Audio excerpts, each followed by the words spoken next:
नमस्कार मित्रों, आज का मैं विषय लेके आया हूँ। क्या हमारी दमित वासना है, दमित संवेदनाएं हैं या हमारी आदि अधूरी इच्छाएं हमारे शरीर पर, खास करके हमारे शारीरिक और मानसिक स्वास्थ्य पर प्रभाव डालती हैं।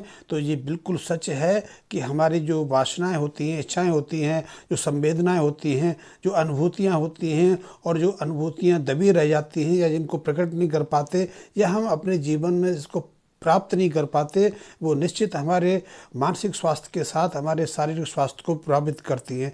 इसलिए आज हृदय संबंधी रोगों में इतनी तीव्रता जो आई है, या हमारे देखते हैं समाज में डायबिटीज़ के रोग इतनी तेज़ी से बढ़े हैं या अन्य बीमारियां जो तेज़ी से बढ़ी हैं, उसके पीछे एक प्रमुख कारण यही है कि हम संवेदनहीनता में जीने लगे हैं या हम मानसिक पीड़ा और भय या डर के माहौल में जीने लगे हैं।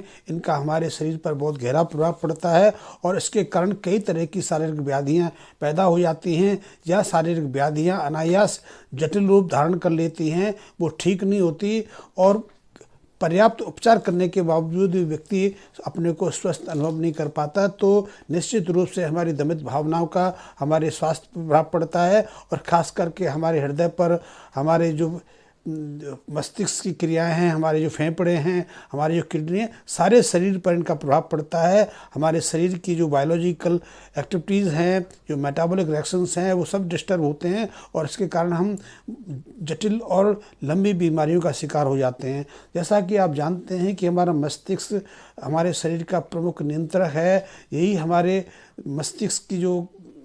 मस्तिष्क के जो केंद्र हैं हमारे शरीर के विभिन्न क्रियाओं को नियंत्रित करते हैं।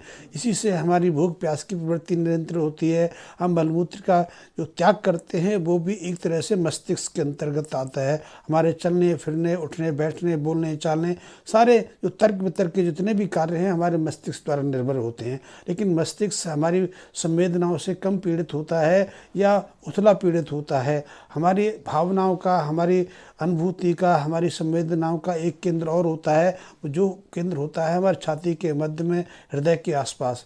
इसे अब आधुनिक चिकित्सक तो ज़्यादा स्वीकार नहीं कर रहे हैं, लेकिन जो मनस्विद हैं, जो मानसिक विशेषज्ञ हैं, अब इस बात को स्वीकार करने लगे हैं कि हमारी जो संवेदना हैं, अनुभूतियाँ हैं, प्रेम अपनत्व के जो भाव हैं, वो हमारे मस्तिष्क की जगह हमारे हृदय के अंदर से प्रभावित होते हैं। वैसे डर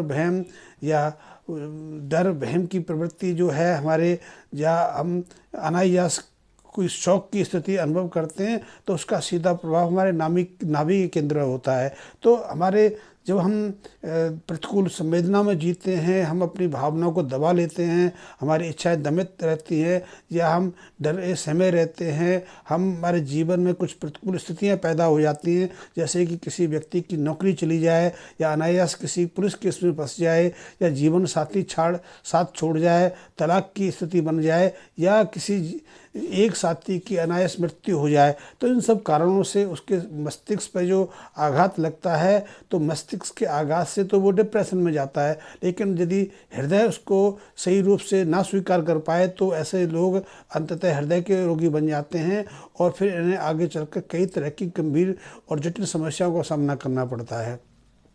तो निश्चित है कि जो प्रतिकूल स्थितियाँ होती हैं, जो दमित भावनाएं होती हैं, जो कुंठाएं होती हैं, हमारे हृदय को प्रभावित करती हैं। वैसे भी आपने देखा होगा, जब हम क्रोधित होते हैं तो हमारे हृदय की धड़कन अनायास बढ़ जाती है, हमारा ब्लड प्रेशर ही बढ़ने लगता है, हम ज़्यादा तीव्र गति से श्वास लेने लगते हैं। और श्वास लेने का अर्थ है कि हमारे शरीर में ऑक्सीजन की आवश्यकता बढ़ गई है, लेकिन हमारे फेफड़े तेज गति से धड़क के भी उस ऑक्सीजन की मात्रा को पूरी नहीं कर पाते। इसलिए हमारे शरीर में कार्बन डाइऑक्साइड की परसेंटेज बढ़ने लगती है और हमारे खून का जो पीएच वैल्यू है, जो एसिडिक जो क्षार की जो संतुलन है, वो गड़बड़ाने लगता है और हमारा जो खून है वो क्षारीय से अम्लीय स्थिति में जाने लगता है। खून का अम्लीय स्थिति में जाना भी एक दोषपूर्ण कार्य है। इसके कारण भी विभिन्न रोगों की शुरुआत होती है। तो हमारी जो मानसिक प्रवृत्ति है उसका सीधा प्रभाव हमारे मस्तिष्क पर तो पड़ता ही है। हमारी शारीरिक जो अंग हैं, इसमें हृदय आ जाता है, फेफड़े आ जाते हैं, किडनी आ जाती है, या हमारा पाचन तंत्र आ जाता है, सीधा प्रभाव पड़ता है। आपने देखा जब हम क्रोधित रहते हैं या सहमे रहते हैं, अनायास किसी प्रतिकूल खबर को सुन लेते हैं तो हमें सीधे बाथरूम जाना पड़ जाता है, हमें शौच की प्रवृत्ति हावी हो जाती है। या ऐसे कई लोग हैं जो बार बार पेशाब के लिए पेशाब त्यागने के लिए जाते हैं, नींद डिस्टर्ब हो जाती है, और भी कई ऐसी प्रतिक्रिया हो जाती हैं। जो ज़्यादा तनावग्रस्त रहते हैं उनकी चमड़ी पर भी कई तरह की दुष्प्रवृत्तियाँ पैदा हो जाती हैं, उन्हें चमड़ी के कई रोगों का सामना करना पड़ता है। फ्रस्ट्रेशन रहता है, अनायास थके रहते हैं, कमजोरी महसूस करने लगते हैं। और यदि ऐसी स्थिति में उनके खून का विश्लेषण कराया जाए, खून की जांच कराई जाए, तो उसमें कई तरह के जो रासायनिक संरचना हैं, रासायनिक पदार्थ हैं, उनका संतुलन या तो बढ़ा मिलता है या अनायास सामान्य से कम मिलता है। तो निश्चित रूप से जो हमारी संवेदना हैं, हमारी भावनाएं हैं, हमारी जो अनुभूतियां हैं, हमारी जो कामनाएं, इच्छाएं हैं, वो हमारे शारीरिक स्वास्थ्य को प्रभावित करती हैं, और हम अकारण ऐसे प्रतिकूल स्थितियों के कारण हृदय संबंधी रोगों के शिकारी बन जाते हैं। मैंने कई ऐसे रोग देखे हैं जो जिनके जीवन में कुछ उथल पुथल मची और फिर 2-3 साल के बाद वो अनायास गहरे सदमे में चले गए, और उस गहरे सदमे से पहले वो हृदय संबंधी रोगों से पीड़ित हो गए।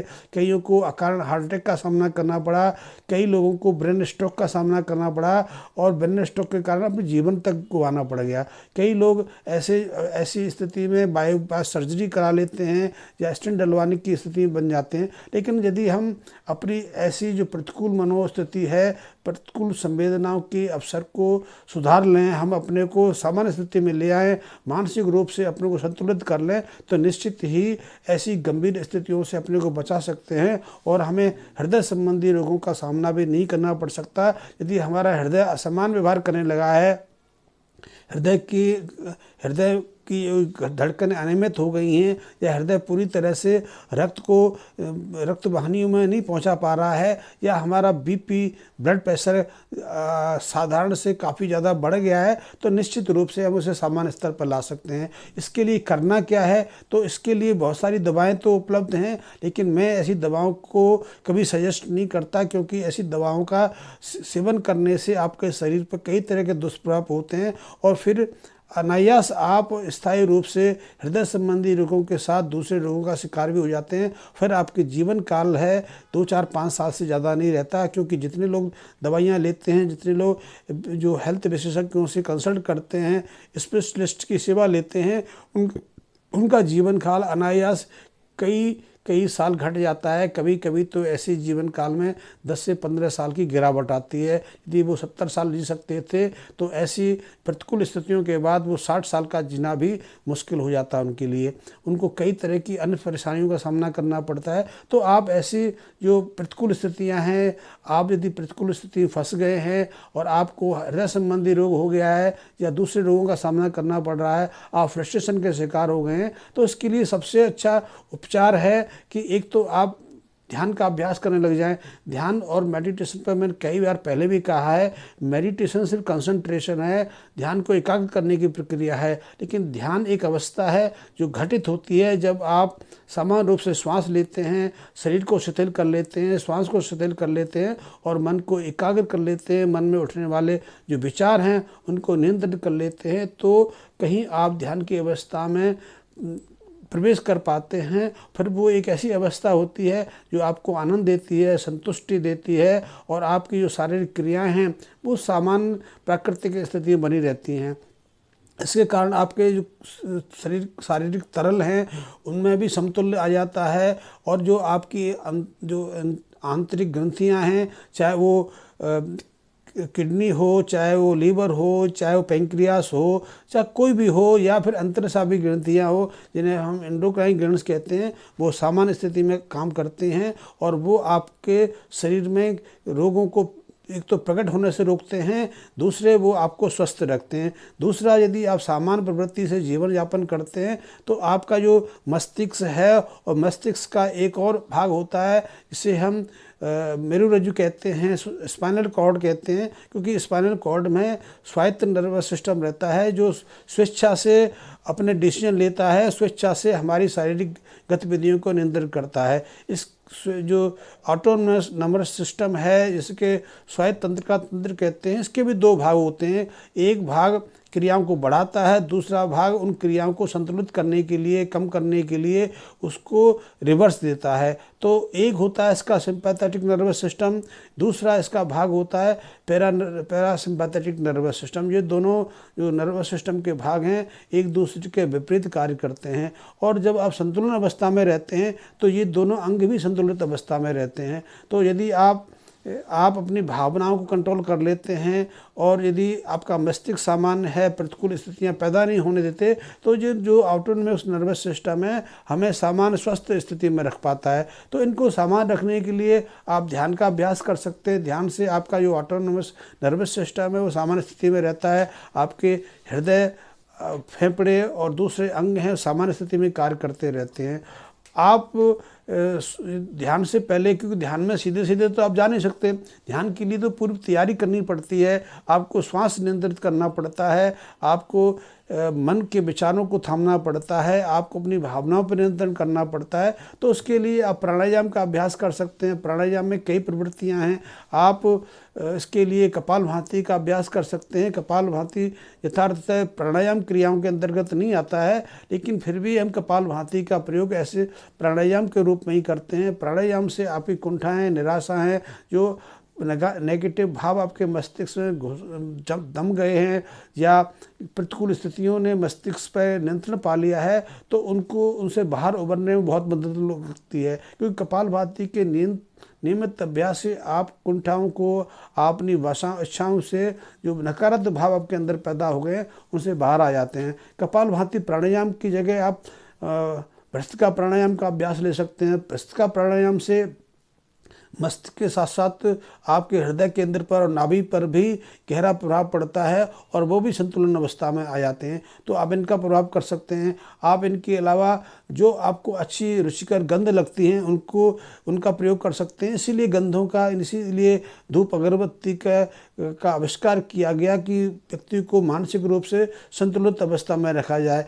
इसके साथ आप शास्त्रीय संगीत में कई ऐसे राग हैं जो आपके मस्तिष्क पर, आपके हृदय पर, आपके ब्लड प्रेशर पर, आपके फेफड़ों की गतिविधियों पर, आपके जो अंतःस्रावी ग्रंथियाँ हैं उन पर प्रतिकूल प्रभाव डालते हैं या अनुकूल प्रभाव डालते हैं, और आपकी स्थिति को सामान्य अवस्था में रखते हैं। यदि आपके जो अंतर की ग्रंथियाँ हैं ज़्यादा सक्रिय हैं तो उनको सामान्य करने में भी इन जो संगीत की जो ध्वनियाँ हैं इनका प्रभाव रहता है। तो ऐसे बहुत सारे प्रभाव हैं, बहुत सारी चीज़ें हैं जिनका आप लाभ ले सकते हैं। तो निश्चित रूप से मैं कह सकता हूँ कि हमारी दमित वासनाओं को, इच्छाओं को, संवेदनाओं का हमारे हृदय पर प्रभाव पड़ता है। हृदय रोगी होता है, हम हृदय रोगी बन जाते हैं, और इसके कारण हमें या तो डॉक्टरों के आसपास चक्कर लगाने पड़ते हैं या कारण उनसे महंगी से महंगी ट्रीटमेंट कराने पड़ते हैं। फिर भी हम यथार्थतः स्वस्थ नहीं रह पाते, और ज़्यादा लंबा जीवन जीने के लिए हम अपने को तैयार नहीं कर पाते। क्योंकि जो लोग आधुनिक प्रणाली से उपचार कराते हैं उनका जीवन काल सीमित होकर रह जाता है। ऐसे लोग कुछ दिन दवा खाना बंद कर दें तो उनकी बीमारी रिवर्स हो जाती है, उनको फिर वही समस्याएं झेलनी पड़ती हैं, जिसके कारण वो डॉक्टर के पास गए। डॉक्टर फिर उनको कई अन्य दवाएं भी लिख देता है, कई तरह की उनको ज्ञान सिखाता है, कई तरह की उनको डांट देता है, तो उससे मानसिक आघात भी लगता है, और फिर उन्हें कई तरह की दवाएं, टेस्ट प्रक्रियाओं से गुजरना पड़ता है, जिस पर अतिरिक्त धन खर्च करना पड़ता है। तो इसकी बजाय मैं तो कहूँगा कि यदि आप इतने महंगे, इतने जटिल प्रक्रिया में पड़े हैं, उससे बेहतर है कि आप ध्यान का अभ्यास करें, प्राणायाम का अभ्यास करें, योग का अभ्यास करें, आप प्राकृतिक जीवन शैली जीने, आप अपने आहार में, खान पीन में प्राकृतिक पदार्थों का स्थान दें। प्राकृतिक रूप से कई चीज़ें हो सकती हैं, इनके संबंध में मैं कभी अगले वीडियो में चर्चा करूँगा, लेकिन मैंने आज आपको बताया कि हमारी भावनाओं का, हमारी संवेदनाओं का, हमारी अपूर्ण जो इच्छाएँ रहती हैं, हम डर वहम जैसी स्थिति में रहते हैं, उनका सीधा प्रभाव हमारे हृदय के कार्य में पड़ता है, हृदय की कार्य क्षमता में पड़ता है, और अकारण हम हृदय संबंधी रोगी बन जाते हैं। आपने देखा होगा बहुत लोग स्वस्थ रहते हैं, साधारण जीवन यापन करते हैं, भोजन भी उनका स्वस्थ रहता है, वो ज़्यादा इच्छाएं नहीं पालते, लेकिन अनायास कुछ घटनाएं उनके जीवन में ऐसी घटित होती हैं जिसके कारण उन्हें हृदय रोगी बनना पड़ता है, और हृदय रोग के कारण ही वो मौत को भी स्वीकार करने के लिए मजबूर हो जाते हैं। तो मेरा वीडियो आपको पसंद आया तो मेरे चैनल को अवश्य लाइक कर लें, सब्सक्राइब भी कर लें, और यदि आज अभी तक मेरे वीडियो को आपने सब्सक्राइब नहीं किया तो सब्सक्राइब से नोटिफिकेशन तो आपके पास जाएगा नहीं। नोटिफिकेशन आपने करना है तो आप नोटिफिकेशन का जो बटन है उसको भी लाइक कर लें, उसको भी दबा दें, जिससे कि हर नोटिफिकेशन आपको पहुंचता रहे। तो और अपने मित्रों तक मेरी जानकारी पहुंचाने के लिए, इतनी उपयोगी जानकारी तक फॉरवर्ड करने के लिए इसको, मेरे चैनल को शेयर भी कर लें। धन्यवाद मित्रों।